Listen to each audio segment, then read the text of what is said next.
Welcome to our channel. Today we how to enable DigitalOcean Droplet backups and snapshots. Easy tutorial step by step clearly. To enable backups for your DigitalOcean Droplet, start by logging into your DigitalOcean account.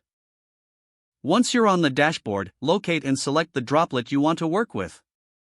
In the Droplet details page, look for the Backups tab on the left sidebar.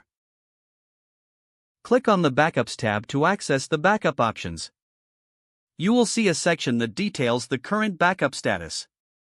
If backups are not already enabled, you will have the option to enable them here. Click the toggle switch to turn on backups for your Droplet. A prompt may appear, informing you about the cost and the backup schedule. Review the information and confirm to proceed. Once enabled, backups will be created automatically every week. To create a snapshot, return to the Droplet details page. In the right sidebar, find the Snapshots section. Click on the Take Snapshot button to initiate the snapshot process. Enter a name for the snapshot to identify it later. Click the Take Snapshot button to start the process. You will see a notification confirming that the snapshot is being created. Once the snapshot is ready, it will appear in the Snapshots section. You can manage your snapshots from this area, including deleting or restoring them. Regularly check your backup and snapshot status to ensure they are functioning properly. Both backups and snapshots are essential for data recovery and management.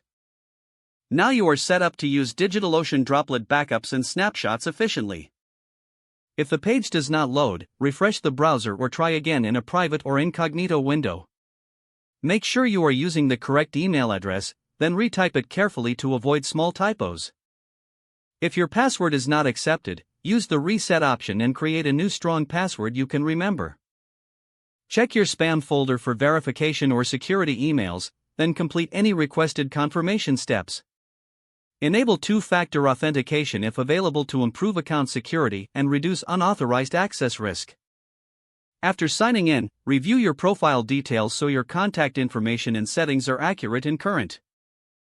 If you see an error message, note it down and try again after restarting your device and internet connection. Don't forget to like this video and subscribe to our channel for more step-by-step tech guides.